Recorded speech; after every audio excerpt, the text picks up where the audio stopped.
Tuhan bersamamu. Dan bersama rohmu. Inilah Injil suci menurut Lukas. Dimuliakanlah Tuhan.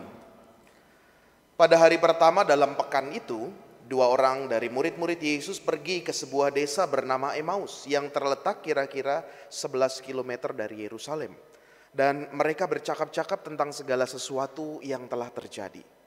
Ketika mereka sedang bercakap-cakap dan bertukar pikiran, datanglah Yesus sendiri mendekati mereka, lalu berjalan bersama-sama dengan mereka. Tetapi ada sesuatu yang menghalangi mata mereka, sehingga mereka tidak dapat mengenali Dia. Yesus berkata kepada mereka, "Apakah yang kamu percakapkan sementara kamu berjalan?" Lalu berhentilah mereka dengan muka muram. Seorang dari mereka namanya Kleopas menjawabnya, "Apakah engkau satu-satunya orang asing di Yerusalem yang tidak tahu apa yang terjadi di situ pada hari-hari ini?" Katanya kepada mereka, "Apakah itu?" Jawab mereka, "Apa yang terjadi dengan Yesus orang Nazaret? Dia adalah seorang nabi yang berkuasa dalam pekerjaan dan perkataan di hadapan Allah dan di depan seluruh bangsa kami.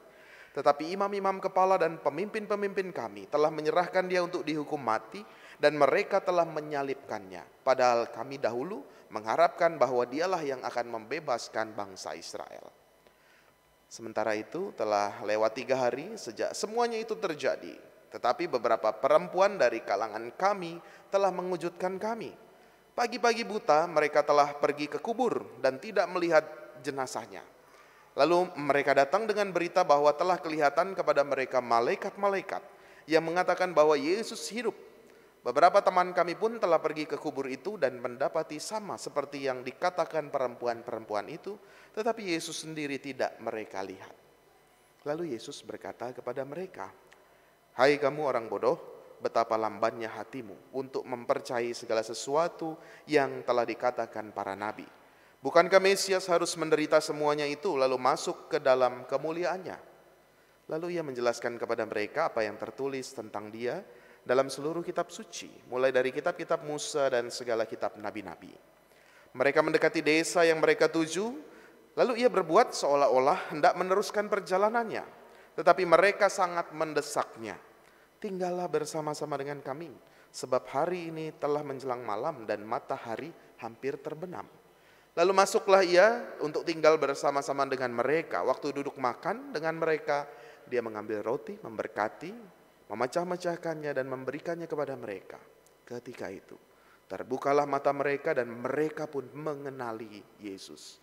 Tetapi Yesus lenyap dari tengah-tengah mereka. Kata mereka satu sama lain, "Bukankah hati kita berkobar-kobar ketika ia berbicara dengan kita di tengah jalan dan ketika ia menerangkan kitab suci kepada kita?" Lalu bangunlah mereka dan langsung kembali ke Yerusalem. Di situ mereka mendapati ke-11 murid. Mereka sedang berkumpul bersama teman-teman mereka. Kata mereka kepada kedua murid itu, "Sungguh Tuhan telah bangkit dan telah menampakkan diri kepada Simon." Lalu kedua murid itu pun menceritakan apa yang terjadi di tengah jalan dan bagaimana mereka mengenali Yesus pada waktu ia memecah-mecahkan roti. Demikianlah sabda Tuhan.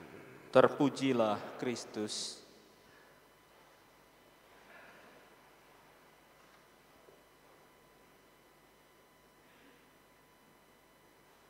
Saudari-saudaraku yang terkasih, ketika merenungkan dan membaca bacaan Injil, kisah tentang dua murid yang berjalan ke Emmaus, saya lalu terjemput dengan dua pengalaman yang berkebalikan.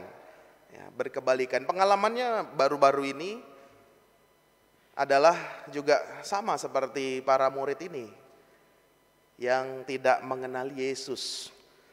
Pada suatu hari Minggu pagi, ketika setelah selesai misa biasa, misa mingguan pagi, saya kemudian langsung ada acara. Maka setelah misa selesai, salam-salam, saya naik ke atas, saya salin, ganti pakaian, ya, pakai jaket, pakai celana panjang, biasalah itu ya. Lalu saya nongkrong di pos satpam, ya, saya nongkrong pos satpam, lalu saya dalam batin nih, wah ini orang lewat-lewat saja nih. Pada nggak tahu saya di sini gitu ya. Baru saya setelah panggil, "Bu," gitu. "Aduh Romo ya, pangling saya Romo. Ya. Kalau kayak gini nih nggak kelihatan Romonya, dalam hati saya asem nih gitu kan. Tapi kayak kelihatan OMK, terus dalam hati saya, ya emang saya masih OMK, masih masuk lah kriteria lah OMK. Itu enggak hanya terjadi 1-2 kali, ada kalau bubaran misa ada ya, atau kalau hari biasa Senin sampai Jumat misalkan, Gua Maria kita itu sering buat berdoa. Ya. Lalu kalau saya pas kebetulan di luar, baru pulang atau habis olahraga gitu pulang gitu. Ya, saya jalan di depan papasan gitu ya. Lalu mereka, wah, sore mas, gitu ya. Sore mas, ya sore pak, gitu. Dalam hati saya, masmu, gitu ya. Pikiran saya ada 2. Yang pertama, mungkin bukan orang paroki sini. Atau yang kedua, ya ini yang terlalu. Mungkin juga enggak pernah ke gereja, makanya ke Gua Maria aja, enggak pernah ke gereja, enggak pernah ikut misa kali. Jadi enggak tahu saya. Itu pengalaman yang satu. Pengalaman yang berkebalikan, ketika saya ditugaskan untuk mengunjungi sana sini, termasuk daerah-daerah yang agak jauh dari kota, ketika masuk ke pedalaman, gitu ya, ini di atas gunung, sinyal aja susah gitu, biarpet, sepi di sebuah kampung di pedalaman. Ketika datang, gitu ya, ada kumpul-kumpul, wah ini OMK nih kumpul-kumpul gitu kan. Nggak berapa lama mereka bisik-bisik. Ada satu yang berani bilang, wah ini Romo Bekti kan? Wah ya, di pedalaman, bayangkan di pedalaman, ini Romo Bekti kan? Oh iya benar. Tahu dari mana? Oh saya sering nonton video Romo di Instagram dan TikTok. Wah, dalam hati saya, wah saya terkenal juga ya gitu ya. Tapi 2 pengalaman yang saya alami ini mau menggambarkan apa ya, pengalaman yang saling berkebalikan, tetapi saya merenungkan dari kisah Emmaus ini, 2 orang murid ini. Kenapa mereka tidak, atau matanya tertutup, nggak kenal yang berjalan bersama mereka itu Tuhan Yesus? Apa sih, kenapa sih, apa yang membutakan mata mereka? Yang pertama saya merenungkan, jangan-jangan mereka pada saat itu belum pernah bicara secara langsung tatap muka sama Tuhan Yesus. Buktinya apa? Mereka mengatakan dalam cerita itu, oh para murid teman-teman kami menceritakan begini. Mereka percaya, iya, menjadi murid Yesus iya. Tapi jangan-jangan belum pernah bertatap muka, belum pernah tahu Yesus tuh yang mana sih? Ya, cuma dengar cerita. Dia cerita, oh di Yerusalem, imam-imam menyalibkan dia. Kita tahu bahwa ketika Yesus disalibkan gak ada siapa-siapa. Orang pada kabur semua. Yang pertama, saya merenungkan jangan-jangan 2 orang murid ini belum pernah bertatap muka, belum pernah berdialog, belum pernah mengalami perjumpaan langsung dengan Tuhan Yesus. Maka mereka tidak mengenalnya. Oh siapa ini ya? Sama seperti juga kan, oh siapa nih nongkrong di pos satpam, oh siapa nih sore-sore naik sepeda nih, parkir di depan sekretariat gitu. Mungkin karena tidak mengenal, karena jarang ketemu, maka matanya tertutup, nggak menyadari kehadiran Tuhan. Saudari-saudara, yang pertama boleh kita renungkan, kita diajak untuk apa? Sering-seringlah kita berjumpa dengan Tuhan Yesus. Mungkin sekarang tidak bisa perjumpaan langsung dengan Tuhan Yesus, nanti ada saatnya. Tapi kita ada macam-macam, ada ekaristi, ada gambar-gambar Tuhan Yesus, ada patung-patung yang membantu kita menghayati iman kita tentang Yesus. Dalam doa-doa pribadi ngobrol dengan Tuhan Yesus, atau dalam sakramen-sakramen yang kita terima, ekaristi, baptis, tobat, itu semua kan membantu kita untuk menyadari, oh Tuhan jalan sama saya nih. Oh Tuhan tuh ada loh bersama denganku dalam setiap perjalanan. Jadi kita peka terhadap kehadiran Tuhan. Kalau kita nggak pernah berdoa, nggak pernah terima sakramen, jarang datang ke gereja, gimana kita mau peka terhadap kehadiran Tuhan? Itu yang pertama, kita diajak untuk semakin rajin, semakin setia, semakin sering untuk berjumpa, ngobrol dengan Tuhan Yesus, bertatap muka dengan Dia, berjumpa, menerimanya dalam hidup kita.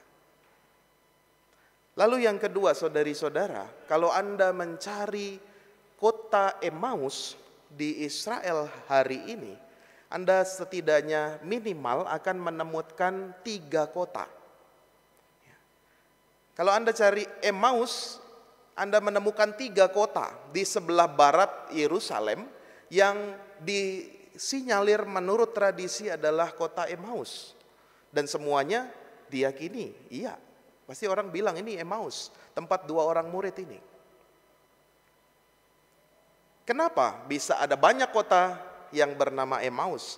Karena Emmaus itu sendiri artinya apa? Emmaus itu dari bahasa Ibrani. Turunannya dan artinya itu adalah mata air panas. Ya. Jadi kalau kita pernah dengar dalam kitab suci ada kolam Bethesda, kolam Siloam yang meluap-luap lalu orang masuk sembuh. Itu sebenarnya kolam air panas, ya, untuk berendam. Wah, misalkan di mana di Bandung ada, ya, di Tangerang situ ada, ya. Kalau di Jepang onsen gitu ya, dan lain sebagainya. Itu arti sebenarnya Emmaus. Jadi maka banyak tempat yang bisa disebut Emmaus. Dan kalau Anda sehari sekarang minimal ada 3. Tapi lebih daripada itu kita lihat artinya mata air panas. Di situ ada kesembuhan, di situ ada kehangatan. Maka saudari-saudaraku yang terkasih, 2 murid Emmaus ini berjalan dalam kehangatan. Mereka menuju Emmaus, menuju mata air panas. Berjalan dalam keakraban. Bayangkan, mereka digambarkan dalam perjalanan itu bertukar pikiran. Saya membayangkan juga mungkin berantem juga, gimana kamu gini, pengalamanmu gimana gini. Lalu saya juga merenungkan ketika Yesus ada jalan bersama mereka bertiga, saya yakin tuh mungkin salah satunya, kayaknya Yesus nih, bukan, kayaknya Yesus nih, bukan.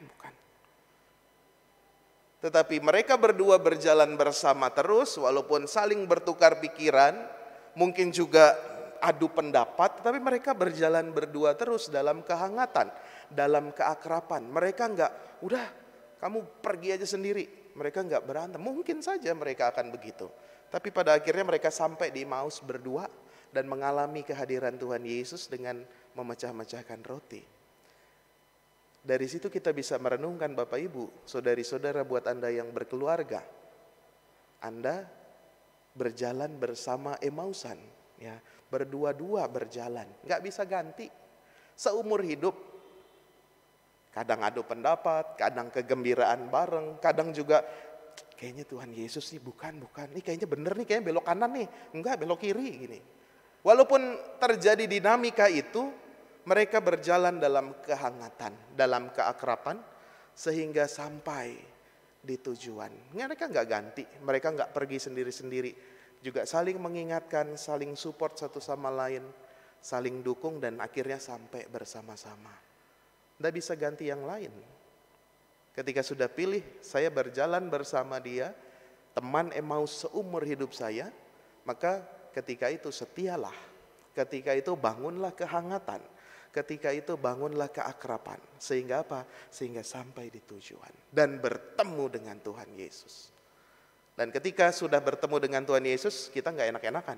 2 murid ini capek jalan dari Yerusalem ke Emmaus. Dan ketika bertemu dengan Yesus, mereka langsung pergi lagi ke Yerusalem. Artinya apa? Mereka punya kekuatan baru, punya daya baru untuk mewartakan kegembiraan, menjadi kesaksian, menjadi pembawa sukacita. Saudari-saudara, semoga kita hidup dalam kehangatan bersama dengan Tuhan Yesus, berjalan Emmaus journey, ya, berjalan bersama teman seperjalanan yang sudah dipilih seumur hidup. Setialah, bangunlah keakraban dan kehangatan sehingga bertemu dengan Tuhan Yesus yang membawa sukacita. Kita syukuri berkat Tuhan itu, kita hening sejenak.